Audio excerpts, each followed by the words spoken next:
glasses. I can't be seen without my glasses. Scooby-Doo Mystery is one of those games I rented and for years felt like I had imagined the whole thing. I couldn't believe I had found a point-and-select adventure to play on our Sega Genesis. Before this, I had only been able to enjoy the genre during visits to my cousin's house with games like Zack McCracken and Day of the Tentacle. Our household wouldn't get a PC until 1998, so like with Doom on the 32X, I was beyond excited to play something on our Nintendo Don't that was only available when I visited a relative. A 3-night rental wasn't enough time for me to solve even one of the game's 2 mysteries. Despite enjoying my weekend with it, the game fell off my radar. I mean, in my defense, I was 12 years old, but when I checked out a SNES ROM years later, I found a completely different game that further convinced me I had dreamt the whole thing. It is, of course, very real. I played through its 2 mysteries in 2018 while I was quarantined in my game room with the flu. I also replayed Donkey Kong Country 1 and 2 that week, among other games. Honestly, it would have been an amazing 7 days if it weren't for fever, aching chills, nausea, and dry heaving. But most recently, Noah and I replayed Scooby-Doo while streaming on Twitch. Maybe check us out sometime. Shit, I don't know. Like, there's nothing. Oh, take head. There you go. Oh! Why? He put it in the front of his pants! Before we get into the game, I want to tell you a bit about the company that made it. I kind of stopped doing the Wikipedia dump in my videos, but I suspect the review portion is going to be rather quick. Something akin to, cursor slow, art good, play now. Oh shit, wait, come back. Scooby-Doo Mystery, also known as Scooby-Doo Adventure in this one magazine, was developed by Illusions Gaming. The company was founded by Darren Bartlett and James Cowch Jr. Multiple sources claim they worked together at Virgin Games before founding Illusions, but I've not confirmed that. Virgin was a huge publisher back then, so maybe they kind of worked together but on separate projects. But James has no Virgin credits aside from Super Caesar's Palace, which was the first title Illusions developed. And Moby Games, honestly, while awesome, isn't the most reliable, so who knows. Suffice it to say, they don't appear to have any point-and-select history before bringing Mystery Inc. into the world of blast processing. They had apparently been taking detailed notes on the genre as Scooby-Doo Mystery reviewed well, and they exclusively made point-and-clicks until their demise in '98. Don't take my word for it, check out the heaping praise from this 2-page review in Sega Pro magazine. Scooby, Shaggy, Thelma, Freddy, and of course, the really nice-looking girly that everyone, apart from maybe the girls, used to fancy, Daphne. What a classic detective team. Wait, Thelma? Don't you mean Velma? Shaggy's strolling walk is still here, the villains are still menacingly funny, and the really nice-looking girly is as sweet as ever. 81 out of 100. Take a cold shower, Mark Pilkington. I didn't find details on how they nabbed the Scooby license, but even in the 90s, a video game adaptation was sure to have an audience. Thanks to syndication, Scooby-Doo and many other Hanna-Barbera cartoons were still afternoon staples. I turned 12 when this game released, and I probably watched at least one episode a week. As licensed video games go, we always hope the developers are fans of the property like we are, and will give it the attention of detail that it deserves. It seems the folks at Illusions fit the bill. A lot of developers want to do their own things, so having one who sticks to the license is very valuable. Darren Bartlett has a real talent for keeping people living the license. The next game would be another children's cartoon license, but not one as entrenched as Scooby-Doo. In fact, it was brand new. Blazing Dragons was a fantasy comedy that aired for 2 seasons in Canada and France, with censored episodes airing on Toon Disney in America because Won't somebody please think of the children? The show was created by Terry Jones of Monty Python fame and Gavin Scott of, Small Soldiers fame. The Python alum lent his voice to the game alongside a slew of other voice talent. Flicker, about tomorrow's tournament, my answer is no. We must do something, Flicker. I refuse to marry one of these flaming idiots. Greetings, King Smallfire. Oh, I sincerely regret to hear that you are finally retiring. The game would release alongside the first season in 1996. The star-studded cast wasn't enough to save the game from obscurity. The core audience for point-and-clicks were on the PC, and this was another console exclusive, and it was based on a show aimed at children. Review scores were wider than the final shot of Life of Brian, with 23 out of 100 on the low end and going as high as 8 out of 10. Enjoying the game appears to have come down to the reviewers' personal taste of Python-esque humor and their patience for that point-and-click lifestyle.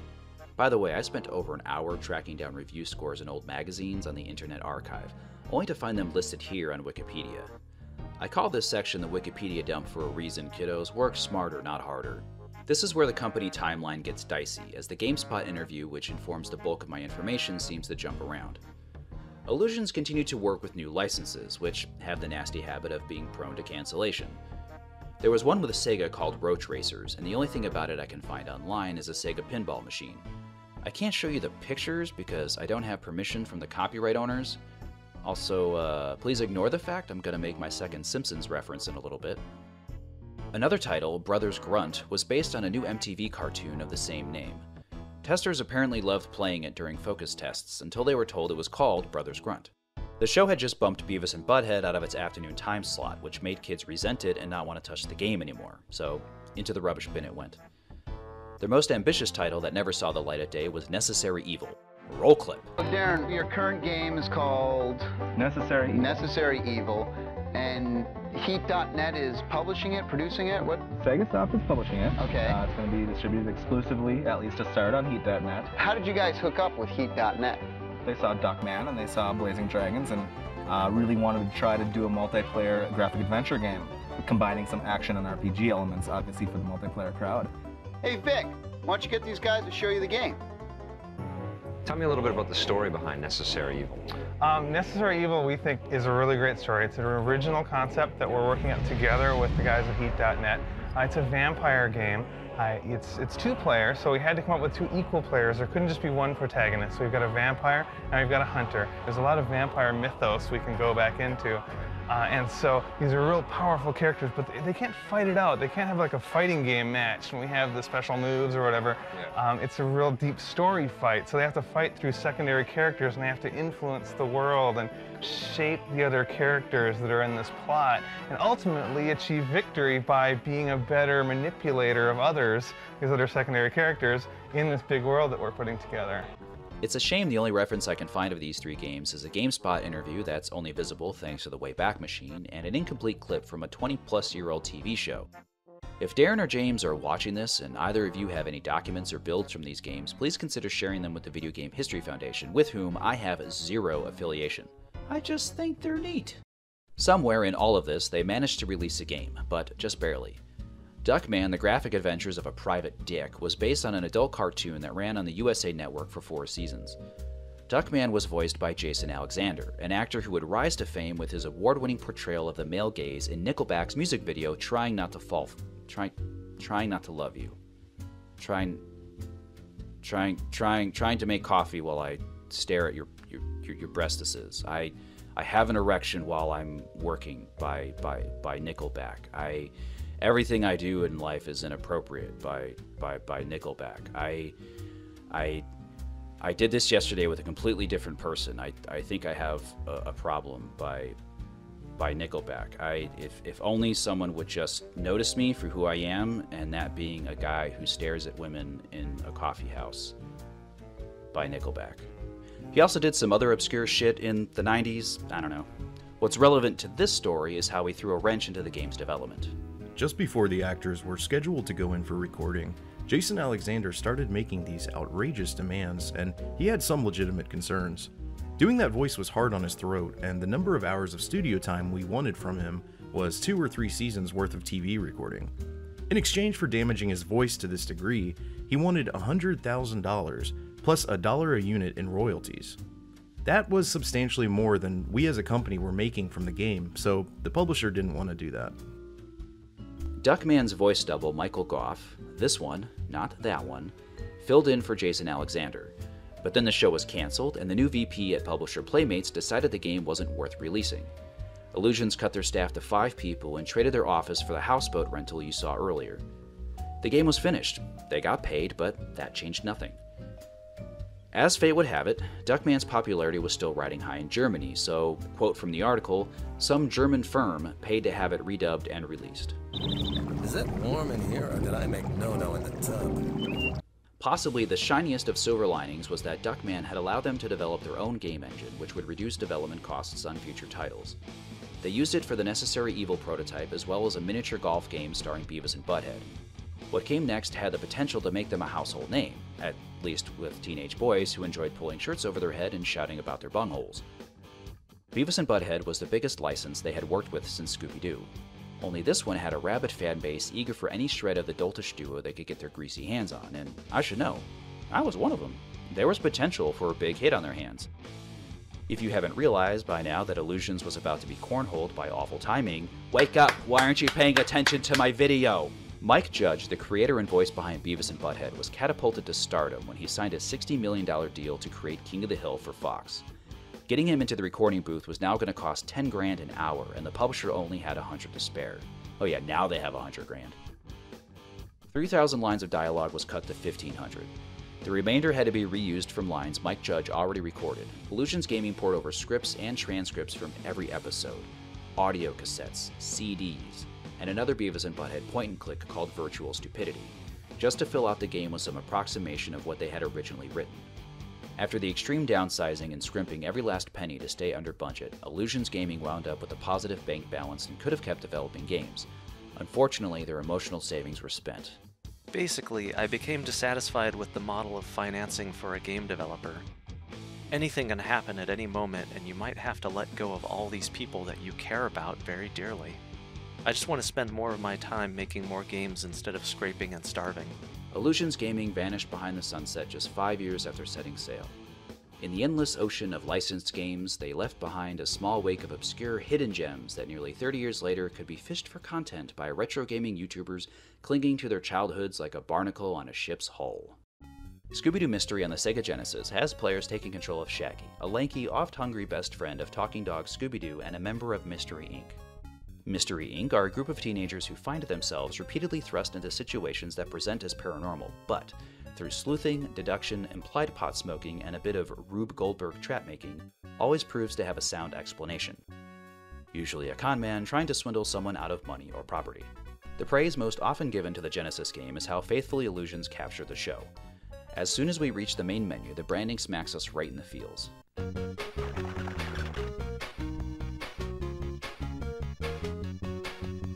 The bats, the Southern Mansion, and the theme music are instantly recognizable. And even though the colors are bolder than what you see in the show's intro, they invoke the era it was created in. Each of the two scenarios begins with the gang in the Mystery Machine discussing how they're about to do something fun and innocent. Shortly after arrival, Fred, Velma, and the girlie find an excuse to go off screen, leaving it up to Shaggy to carefully check for clues, craft contraptions, and capture the cantankerous criminal. With Shaggy as the player avatar, it's understandable that he'd be the one to do everything, but I can't say I'm a little disappointed. On the one hand, this limitation saved money, as it meant fewer animations, lines of dialogue, less scripting, and programming. And on the other, I've felt for years that the Scooby Gang dynamic, better known as the Found Family, is my most enjoyable storytelling structure. Getting to swap the different characters a la Day the Tentacle would have been preferred. I'd even settle for talking to them while they stand still, reusing their talk animations to save cash. But alas, they're given an excuse to be out of the way, and I found myself missing them. Shaggy even says a few things I can't help but think were meant for Velma.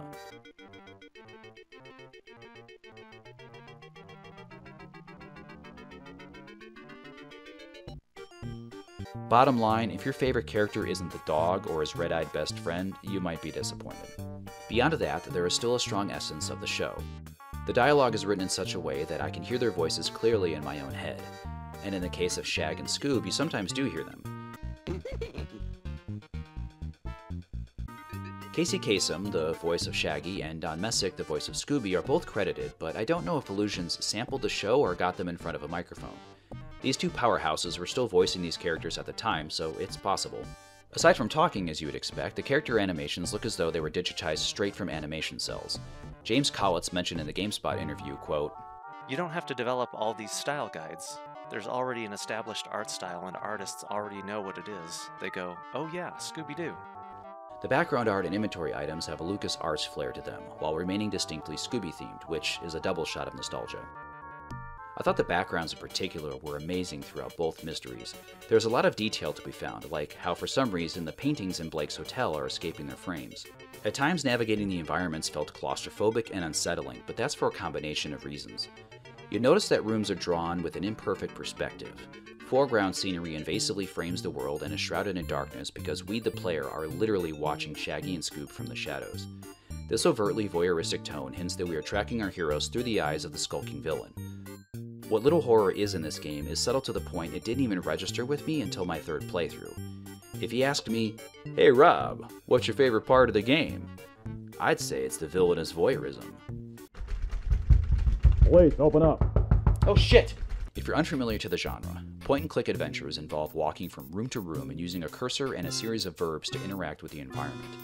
You'll talk to characters, pick up and combine items, hit dead ends, and then have to find ways to use what you've gathered to progress or backtrack and search for what you might have missed. It really is the perfect genre for a Scooby game.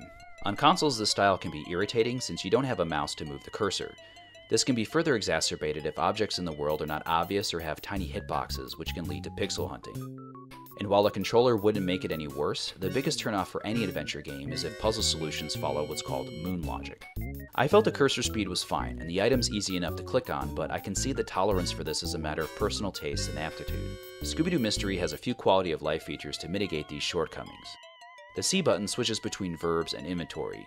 Pressing B automatically chooses look or open depending on the object, and the A button is pointless as it just turns the cursor on and off. Pressing B before scanning the room makes it quicker to learn what Shaggy thinks of everything. Moving your cursor down to the verbs or inventory changes it into a highlight, which you can then move around like navigating a menu. If I could have asked the developers for one feature, it would have been to have the A button jump the cursor to the verb menu then back to where it was in the scene, just like pressing the select button in SimCity on the SNES. Laggardly taking Shaggy from screen to screen, having him comment on everything and pick up what isn't nailed down, takes my brain back to my first experiences with computers in the early 90s. I could just poke around the folder structure of my cousin's PC and be rewarded with finding the image files for icons or maybe some Three Stooges.wav files he had downloaded. Also, the design principle for a lot of software back then was everything you clicked on had to make noise and play an animation, and I think point-and-click adventures helped fuel this philosophy.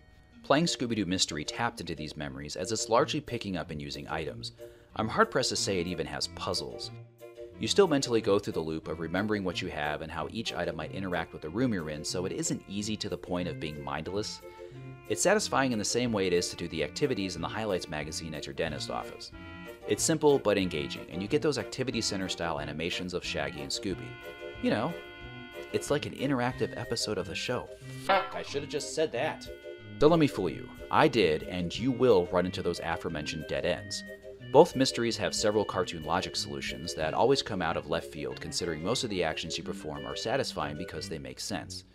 Resorting to the tactic of trying every item in your inventory with every interactable on screen gets extra tedious since nothing ever leaves your inventory, and it grows rapidly. So if you play, don't do that. Maybe one or two items are used more than once, so chances are very good if you've already used something, you can ignore it and save yourself from systematically trying every combination. In Blake's Hotel, there's some items that really should work together, but don't. The final stretch of the level is linear, which adds tedium to backtracking, which you're likely to do because two important items you need near the end have been intentionally obscured. If you don't use a walkthrough, one of these items is only going to be found when you try unconventional interactions with the objects in the world, whereas the other requires you to repeat the same action multiple times. Haha Carnival does a better job of leading players to solutions, but isn't without fault. There's a couple items you never use and they just clutter your inventory. I think they're there just to remind you that you have done those things. One of the critical items is likely to only be found with pixel hunting since it's the same color as a bit of background it's sitting on, and none of the dialogue leads you to thinking you'll need this item. There's also two action sequences that require quick reflexes, which is a problem for anyone drawn to point and clicks because of a disability. Thankfully, there are no fail states. Speaking of states, emulation might be preferred for this title as it has no battery backup. The password is, as you'd expect, very long, and the first one I got loaded the game into a corrupted state. However, that may have been caused by my playing the game with an EverDrive cartridge.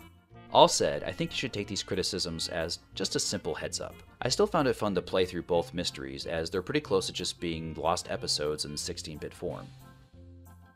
Scooby-Doo was never a favorite cartoon of mine. It was just another straw on the haystack of syndicated cartoons I watched growing up. Its influence on me was really only felt recently, and playing the Sega Genesis game has been like reconnecting with a childhood friend. It's no longer this pretty cool game I rented one time that nobody else has heard of, and is now one of my fondest games for the console. I rank it up there with titles I sunk dozens of hours into like Earthworm Jim and NHL 96. The artwork cribs heavily from LucasArts adventure titles, but is still fantastic in its own right, and really the biggest highlight for me. I enjoyed the writing too, as it's faithful to the show and more than once got a genuine chuckle out of me. What flaws the game has are actually staples of the genre and not anything that holds it back. In fact, I think it's good enough to stand shoulder to shoulder with its PC contemporaries. Checking out Scooby-Doo Mystery for the Sega Genesis really is a no-brainer for anyone who enjoys the cartoon, and since the franchise is still going strong today, the audience for it might be bigger than ever. It's possible this is still the best Scooby-Doo game ever made, but I've not played any others. I know the PS1 game is utter garbage. There's a surprising number of games in the franchise, so if you've played any others that capture the license as good or better than this one, please let me know. If you're a fan of classic point-and-click adventures and haven't checked this one out, I highly recommend you make it the next game on your list. My guess is a first-time playthrough of both mysteries without using a walkthrough could take about 3 to 4 hours. Before I roll credits, I want to encourage you to read the GameSpot article, Disillusions: How a Great License Killed a Small Developer, written by Paul McHenry. His article provided the lion's share of history I mentioned about Illusions Gaming, and it features more context and quotes I didn't fit into this video. If you ever want to hang out and talk video games, you can sometimes find me and Noah live streaming Wednesday and Sunday nights at 7 p.m. Pacific over on Twitch. Stick around after the credits for something you've missed. Thank you for watching.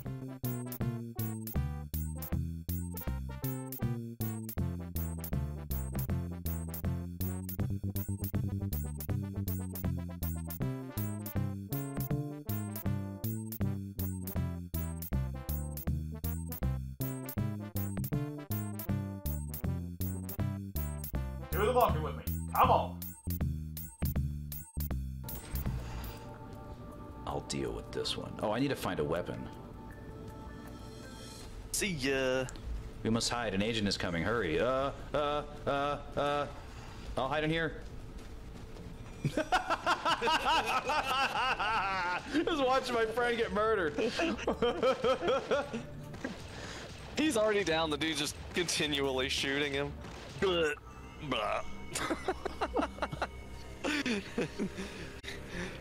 Cheese it, the fuzz. Wah.